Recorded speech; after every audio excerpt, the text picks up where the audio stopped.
Hi everyone, welcome back to my YouTube channel. দিদিভাই আর আমরা প্রায় অনেক দিন পর আজকে একটু বেরোলাম জানো।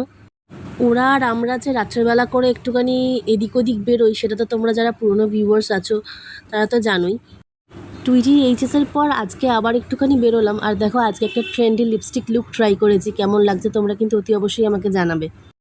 কোথাও যাওয়ার আগে অ্যাজ ইউজুয়াল ঠাকুরমশাই যেমন তেল ভরতে আসে তেমন আজকেও এসছে, কিন্তু আজকে পেট্রোল পাম্পের জাস্ট লাইনটা দেখো, কি পরিমাণ লাইন সেটা তো তোমরা দেখতেই পাচ্ছ।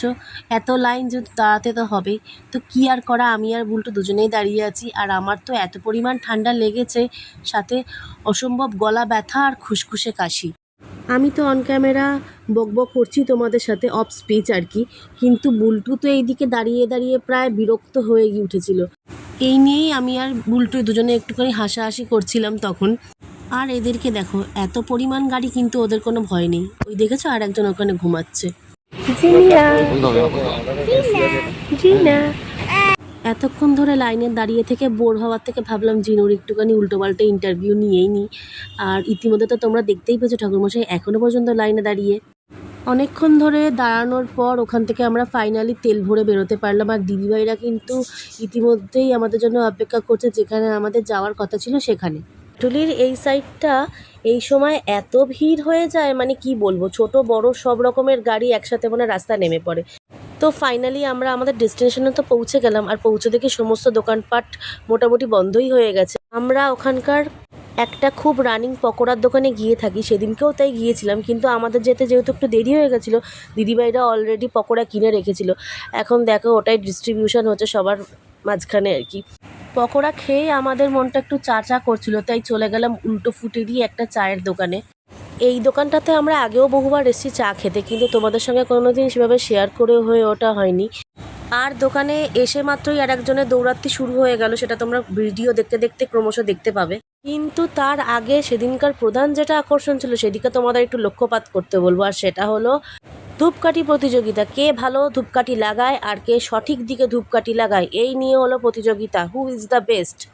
টান টান উত্তেজনা সহ প্রতিযোগিতা তো চলছে। দেখো প্রতিযোগিতার নাম অলরেডি দিয়ে ফেলেছে। দুজন প্রতিযোগীকে তোমরা অলরেডি ভিডিও চলতে চলতে দেখতেই পাবে, কিন্তু সব প্রতিযোগিতার পার্ট প্রায় না দেখা করে নিজের দিকে মনটা ঘুরিয়ে নিল লাড্ডুবাবু যে কি করলো সেটা দেখানোর আগে ধূপকাঠির অবস্থানটা তোমাদের একবার দেখিয়ে নিই। আশা করি ধূপকাঠির অবস্থানটা তোমরা দেখতে পেরেছো। এইবার সেদিনকে আমাদের সাথে আরও একবার তোমরাও দেখে নাও লাড্ডুবাবু দৌড়াত্তিখানা। যেমনটা তোমাদের ভিডিওতে আমি আগেই বলেছিলাম যে এসে মাত্রই ওর দৌড়াত্তি শুরু হয়ে গেছে, তারই কিছু ঝলক তোমরা এখানে দেখতে পাবে।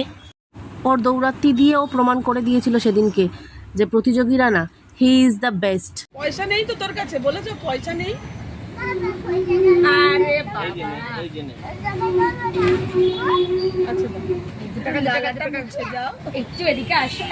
না না তুমি যাও যাও দিয়ে আসো, এটা দিয়ে আমি না করছিলাম। ছোট্ট ছোট্ট গলায় এত কষ্ট করে চায়ের অর্ডার দেওয়ার পর চা কি আর না খেয়ে থাকতে পারি? এমনিতে তো মনটা চা চা করছিল, তো যাই হোক, ছেলের অর্ডার দেওয়ার চা সেই খেয়ে রওনা দিলাম আমরা বাড়ির পথে।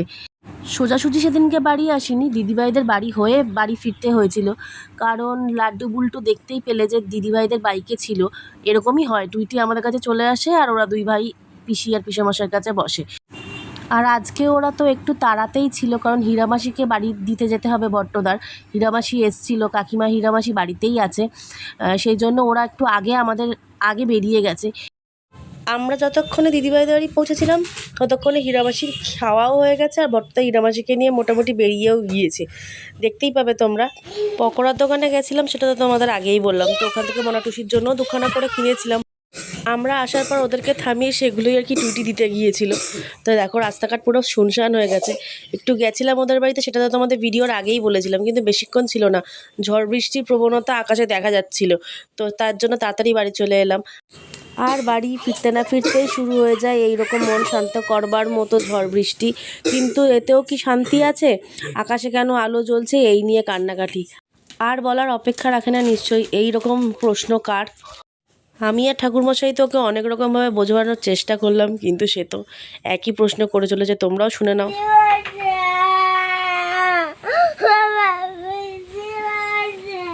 তো চলো এই ঝড় বৃষ্টিতে ভরা প্রশ্ন উত্তর পর্ব নিয়ে আজকের ব্লগটা এখানেই শেষ করলাম। দেখা হচ্ছে নেক্সট ব্লগে, বাই।